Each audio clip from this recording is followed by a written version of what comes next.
Bonjour à tous, je vous retrouve avec une fois en question numéro 2, toujours sur mon métier, sur la brocante. Je vais répondre aux questions que j'ai reçues sur YouTube et sur Instagram. Les points positifs d'être à son compte versus les points négatifs. Forcément, dans les points positifs, ce que je peux citer, c'est le fait d'être son propre chef. Ça, forcément, c'est un luxe, ça n'a pas de prix. D'avoir les horaires qu'on souhaite, ça aussi, c'est forcément sympa. Travailler principalement de la maison, moi, je le vois comme un point positif.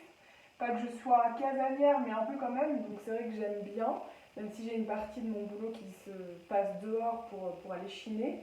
Tout ce qui est préparation de colis, publication, photos, etc., ça peut se faire de la maison, donc ça c'est quand même un point positif. Dans ce que je mettrais dans les points négatifs, alors sur la question des horaires, justement, ça peut être un point négatif. Si on ne se met pas trop de barrières, ce qui est un peu mon cas, j'avoue, c'est on est peut-être trop flexible sur les plages horaires. Moi, mes journées, ça dépend, mais elles peuvent très bien commencer de très bonne heure. Si je vais chiner, ça commence vraiment aux aurores. Et puis finir très très tard. Des fois, je réponds à des clients, il est minuit, 1h du matin. Je le fais moins, mais c'est vrai que ça peut un peu envahir. Donc il faut apprendre à couper à des moments, à mettre le téléphone sur off, à mettre en silencieux et à vraiment être dans l'instant présent et profiter de ce qu'on est vraiment en train de faire et pas être à la fois ici et sur le compte tout le temps. Autre point négatif qui tombe sous le sens, je pense, c'est le salaire. Parce que forcément, quand on est employé, on a un salaire qui tombe à la fin de chaque mois, on sait où on va, on sait combien on va avoir. Quand on est à son compte, certes on est son propre patron, mais aussi son propre employé, et tout dépend de nous, et le salaire dépend 100% de nous, bien que quand je dis ça, on n'est pas forcément responsable de la conjoncture ou des achats des gens, j'y reviendrai après sur une autre question, mais c'est vrai qu'il y a moins de certitude, il y a forcément moins de certitude quant au salaire. Et la dernière chose, qui est un peu le pendant négatif de ce que j'ai dit tout à l'heure en positif, c'est que travailler à la maison, c'est super chouette. Mais quand même, j'avoue que ne pas voir de monde, alors quand je vais chiner, je vois du monde, mais vous voyez ce que je veux dire, ne pas avoir de collègues, de bureau de travail, etc. Il y a une forme de solitude quand même, forcément, dans l'entrepreneuriat. En tout cas, dans ma branche, on peut être assez seul. Alors c'est là que le réseau des brocanteurs et autres fripiers est cool, c'est qu'avec les réseaux justement sur Instagram, on peut discuter, échanger, ça c'est chouette, il y a quand même plutôt en tout cas pour les personnes avec qui je parle, une bienveillance. Je vais rebondir du coup avec cette question, est-ce que ça paye bien d'être brocanteur? Alors peut-être que quand on habite à Paris et qu'on vend tout le temps des gros objets, des meubles, des antiquités, mais alors là c'est plus antiquaire du coup, ou alors si on passe sur France 2, peut-être qu'on gagne des 1000 et des cents. Personnellement, ce n'est pas du tout mon cas. Après, c'est un métier passion. Donc, qui dit métier passion, vous pouvez demander à n'importe qui, hein, que ce soit quelqu'un qui fait des poteries ou quelqu'un qui fait du dessin ou un artiste X, Y ou Z ou un brocanteur. Il n'y en a pas beaucoup qui gagnent des 1000 et des cents dans ce métier. Après, voilà, il y a confort quand même de pas mal de choses. Ça dépend là où on met nos priorités en fait. Et c'est là que tout à l'heure je parlais de la conjoncture. La conjoncture, elle peut être vraiment compliquée. Je dirais qu'il y a. Moi je fais ce métier du coup depuis 2018, ça fait quelques années maintenant.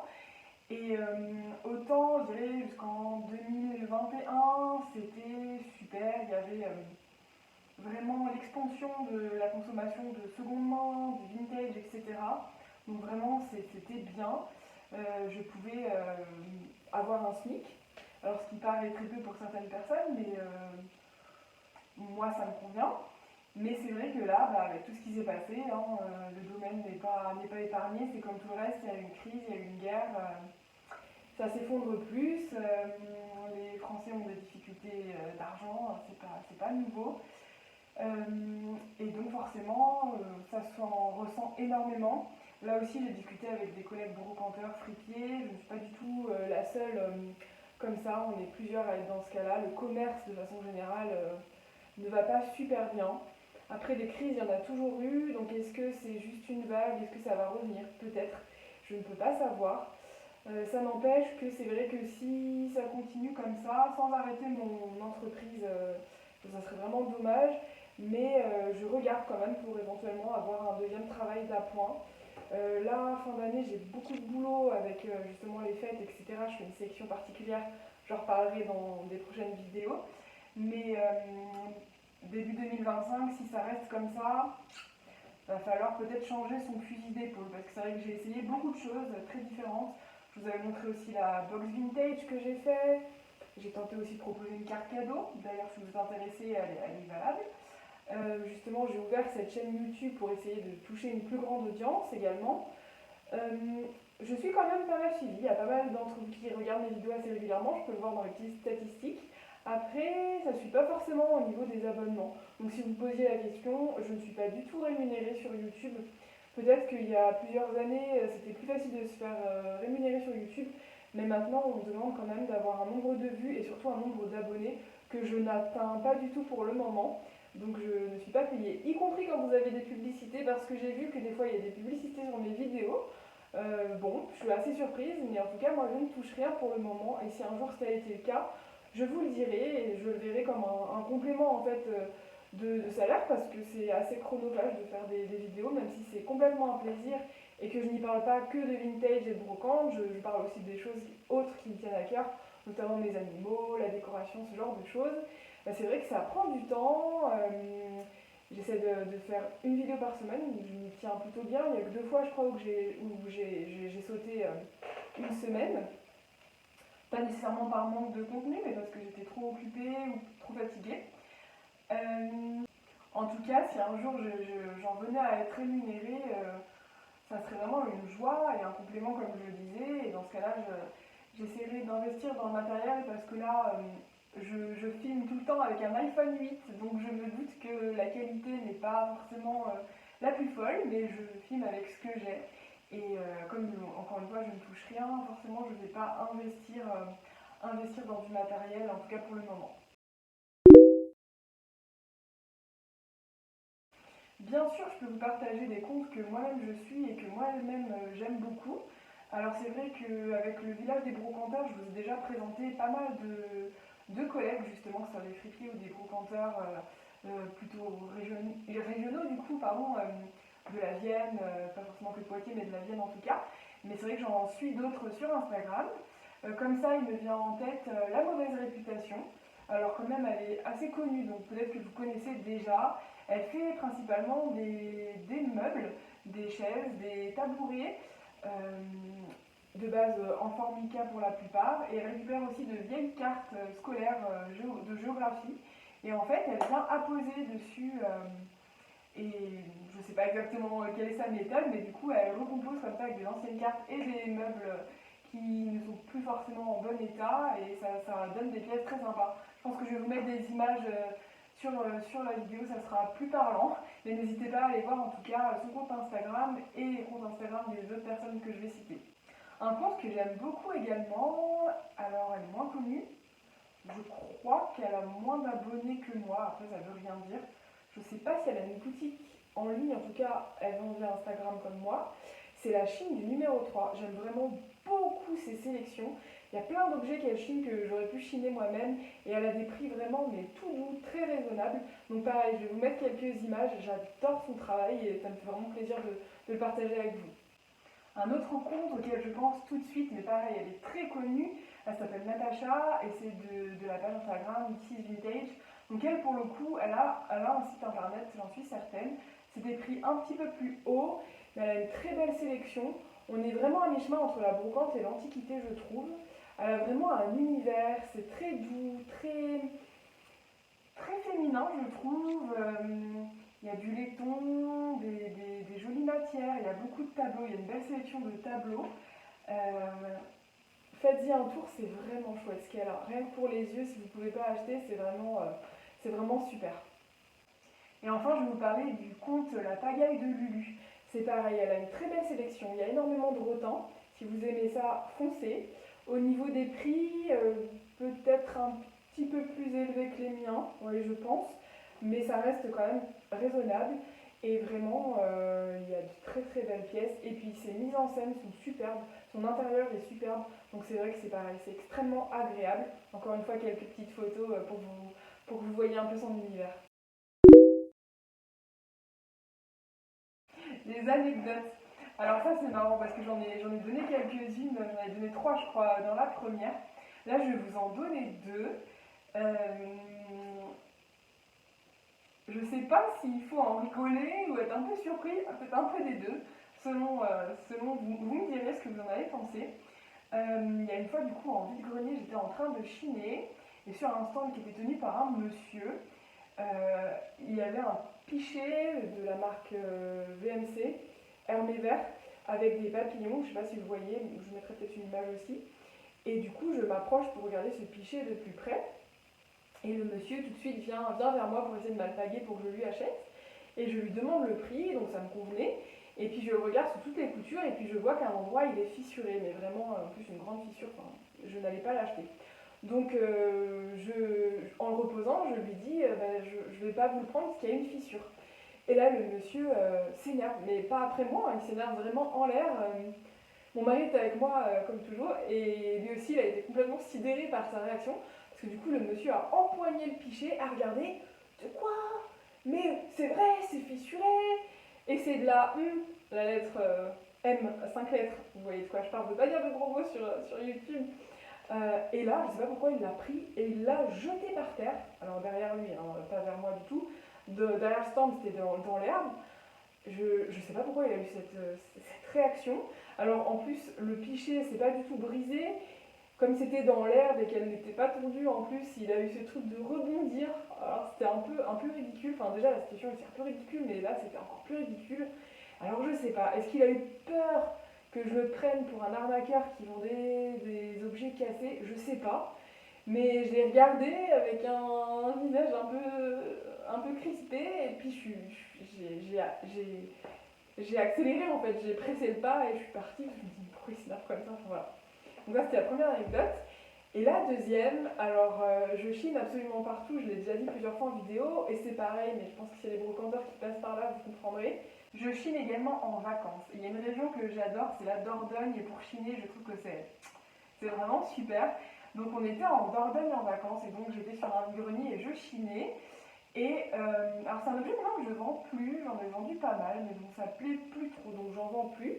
C'est les bocaux, vous savez, alors ça peut être de la marque Levé, Dash, ce genre de choses, et il était bleu vraiment, pareil, je mets une photo, c'est un bleu vraiment très électrique, enfin pas électrique parce que c'est pas ça le bleu électrique, mais flash quoi. Et c'est très joli, franchement, on pourrait croire que c'est pas un objet vintage tellement la couleur est intense. Mais du coup, il y avait une dame qui vendait ça, et dedans, elle avait mis des herbes. Alors, est-ce que c'était, je sais pas, du laurier? Franchement, je me rappelle plus trop de ce que c'était, il y avait des feuilles dedans. Du coup, je m'approche, je vois avec mon mari, et je commence à regarder ce pot sous toutes les coutures. Et donc, je lui demande le prix, donc pareil, ça me convenait. Et elle me dit, alors par contre, avant de vous le vendre, je vais peut-être vider ce qu'il y a dedans. D'ailleurs, je sais plus ce que c'est. Et elle me dit, c'est pas de la bœuf au moins? Alors je lui dis, je sais pas. Et puis elle prend, elle ouvre, elle sent, elle fait, non, c'est juste des herbes de cuisine. Mais ça aurait pu, hein. Et franchement, elle était premier degré. C'était pas du tout une vanne ou quoi. Elle m'a dit ça tranquillement, au calme, et c'était irréel. Dernière question du coup sur les targets. Donc dans la précédente vidéo de FAQ, je vous en avais déjà parlé, je vous avais montré tous les objets que moi je convoitais. N'hésitez pas à aller la consulter. D'ailleurs j'ai des playlists et il y a une playlist foire aux questions. Donc vous pouvez la trouver assez facilement. Donc en target, ça n'a pas tellement bougé. Celle que j'avais faite, j'ai pas trouvé les objets que je convoitais. Il y a un objet qui est venu se rajouter par contre, donc pareil, je vais vous mettre une photo d'illustration. Je cherche un culbuto qui ressemble à une poupée et c'est russe. Je trouve ça vraiment adorable, c'est vraiment pas facile à trouver. Il existe plein de couleurs, plein de motifs, donc celle que je vais vous mettre en photo, ça serait pour moi l'idéal.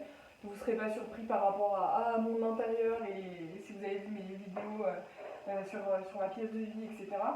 Voilà, dans les couleurs comme ça serait vraiment super, mais franchement, avant d'en trouver une, pas facile.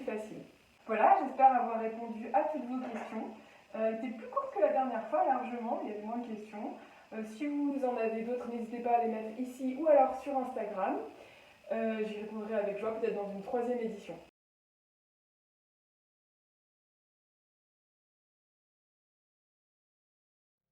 Peut-être que vous avez déjà vu ça sur ma chaîne, je commande régulièrement des box Too Good To Go. Too Good To Go, c'est une application qui permet de récupérer des produits, soit qui sont légèrement dépassés au niveau de la date de consommation, soit qui vont l'être prochainement. Et donc c'est des colis anti-gaspi que l'on reçoit chez soi. On peut aussi récupérer des colis chez ses commerçants. Donc là, la box, je vais vous la présenter. Déjà, il y a eu ce thé au citron et au gingembre de la marque Clipper, 80 grammes en vrac. Ensuite, il y a eu cette tablette de chocolat. C'était une marque que je ne connaissais pas, néerlandaise. C'est du chocolat au goût de pain d'épices. Il y avait vraiment des petits morceaux crunchy dedans, c'était super bon.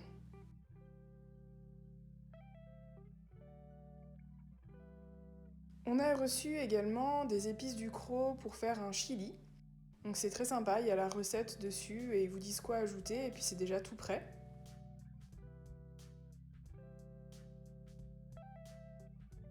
On a reçu une conserve de foie de lotte. C'est assez spécial. A priori, il faut le mettre au frais avant de le manger. On a reçu de grands sachets d'origan et d'ail semoule. Format familial refermable.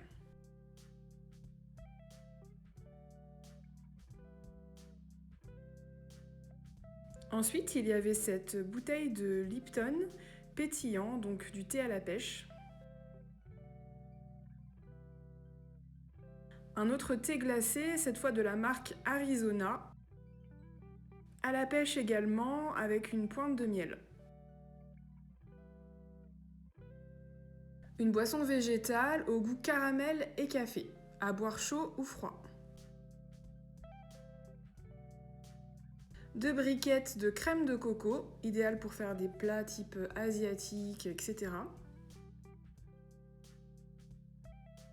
Une petite boîte de concentré de tomates.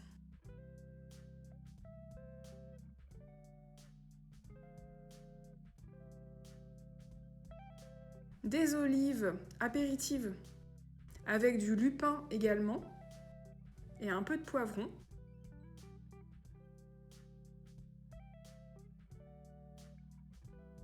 Et enfin,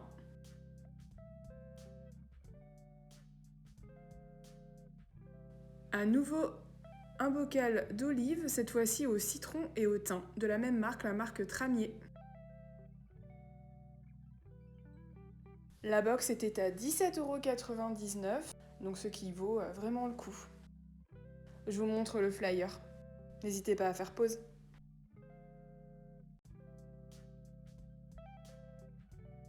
Voilà le global. C'est assez éclectique, c'est sympa. Ça permet de découvrir des produits, et puis il y en a d'autres qu'on aurait de toute façon achetés.